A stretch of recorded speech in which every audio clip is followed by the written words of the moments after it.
Hey everybody, you're watching Jag Radio on Jag-TV or listening to it on Jag Radio or watching it on the internet. I'm Jason Cooper of Jag Radio and I'm here with a special guest today, Ferrill Gibbs. Welcome Ferrill Gibbs, thank you so much for joining us here today. Thank you, man, thanks for having me. We're going to talk for a little while and then he's going to play some tunes at the end. Looking forward to that.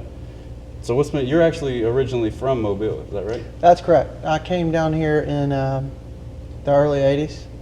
And I spent most of my childhood here. I went to Baker, and I went to Hillsdale, and then I went to St. Paul's for high school. Oh, nice. Mm-hmm.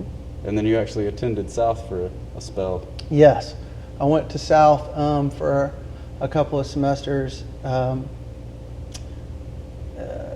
to get back to Auburn, where I went to school. But now you just came out with this awesome CD, Phase Separation. Thank you. And that was recorded in Athens, Georgia? That's correct. Tell me a little bit about the recording process and all that. Well, we were fortunate enough to land a great producer named Tom Lewis. And he had actually recorded Sonic Youth back in the 80s. Oh, nice. So we hooked up with him, and I had made friends with him many years ago when I had played music in Athens. And so when I took these songs up there, I was like, I got this album that I want to play. And so I just gave him the acoustic versions of 10 of these songs. He was like, these are pretty good. These are all right. And he started listening to them. And then he started to get into them. And then after about a month went by, he started saying, all right, I can really hear a trombone here on this track. And I can hear, definitely a lot of piano and organ.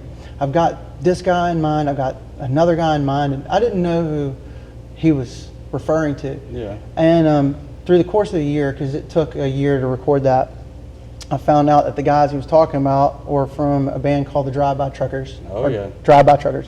Another one is from Randall Bramlett Bands and Sean Mullen. So he started asking these guys if they wanted to come play. And they did, and I got to meet every one of them on an individual basis, and they were just these great guys, these great musicians. One of them, the last one that came in, his name was Kevin Hyde. He played trombone on a song called War, and I found out that he actually played for Widespread Panic for some of their live shows.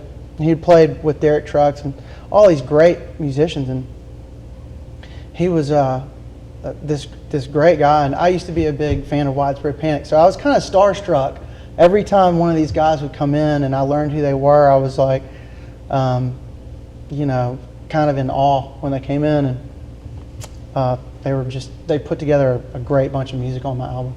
Oh yeah, the music and everything, the album is really, really, really good. Thank you. I've had a couple of the songs stuck in my head like craziness. Yep.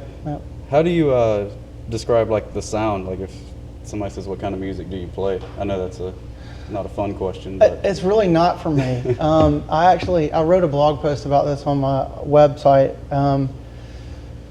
When Tom was trying to figure out what sound to go for before we started recording the album, I said, okay. He said, who are you? What sound do you want to make? And I said, okay. And I went through each song, and I said, I want this one to sound like this song from this band. I want this one to sound like this song from this band. And when I got done and looked at all of the different names I had just thrown out, it was the craziest soup of musicians and bands. One was Billy Joel, one was Leonard Skinner, one was Jack Johnson, and I don't really even listen to Jack Johnson.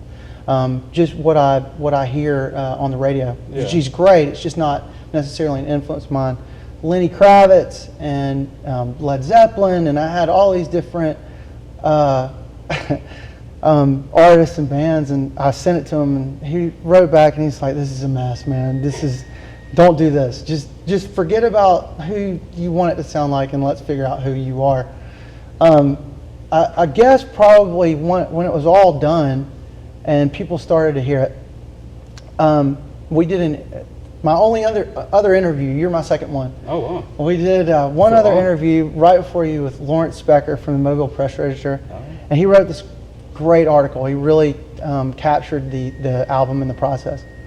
And he said Matthew Sweet. That's who he said I was like. And so I don't know much about Matthew Sweet, but I went and listened to a couple of songs and I was like, that's okay. The 2 songs that I heard, I liked them. So. Yeah, Matthew Sweet's a pretty good comparison. I hadn't even thought about that. Yep, That yep. is a good one. Yep.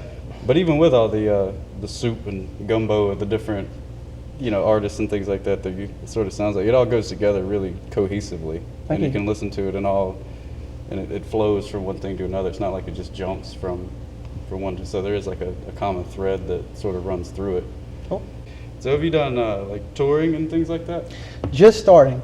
Oh, Just yeah? starting out. This is the very beginning of it. No tours. What we have going on is that we have a distribution company in New York who heard it and liked it, and he sent the owner of the company, or the company, sent 500 CDs to a local radio. And actually, this is actually a great story. We took a few around here in Mobile, me and my wife, to certain radio stations, or whoever we thought we might put it in their hands. And this guy's up in New York, and so we send him all these CDs, and he sends them out to college radio everywhere. That's the market they're going after. And sends it to Canada and Washington and everywhere up and down the East Coast, New York, Chicago, whatever. And we're watching the reports come back. They're like, hey, this station picked you up here, this station picked you up here. And they're like, we got you a contact at Jag Radio, and they like it, and they've actually put it on heavy rotation. And I was like, I had to send my CD to New York to put it in the hands of the school I live 2 miles from. Hometown, yeah. Exactly. Yeah, that's great. We do play it a lot. I enjoy listening to it, and I enjoy playing it almost as much as I enjoy listening to it. Cool, man. Thank you. So what's coming up next for you? What do you got? We, the same company that distributed the album wants me to do a Christmas song, and so, which is really not up my alley. It's not. What Christmas song is it? Well, Or can you say? that was that was the thing. It was first, should I cover one or what? And I don't really cover well, and I like to write. So I said, I'm going to go write one, and so I did. And then it was like, what kind are you going to write? Are you going to do like a joyful Elvis tune or whatever? And I started writing it, and I was like, I'm just going to write it like those, but I'm going to make it a Christmas theme. And so it's really kind of a dark song, and it's going to go out to the same radio stations. That it's just going to go as a single.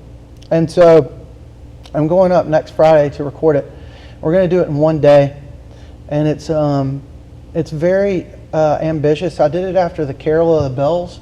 The ding dong ding, right. Ding, ding, ding, ding, ding, Yeah, ding, yeah, ding. exactly. Yeah. It's got that motif. It breaks down into that. And God, I'd really like to play it for you tonight, but I would mess it up so bad. But he's going to bring all these musicians together in one day, and they're going to try and pull it off in a day. And so he says, after all of that is done, after all that effort, it's either going to be really bad or really good. So we'll have to see. It'll probably be really good. I hope so. But you'll have that in time for Christmas. We can get the Christmas Yes, spirit. I will bring it to you. Absolutely, we will get it to you. The deadline's November 1st. So sweet. I'm looking forward to it, man. good, man. Well, I'm looking forward to hearing you play a couple tunes. Cool. So if you don't mind, I do not. we'll go ahead and we'll be right back. Are there commercials? I don't know. What are we doing with this? Are there commercials? Maybe, maybe not. You may see a commercial, you may not. Coop with Jag Radio with Ferrill Gibbs is going to play some tunes.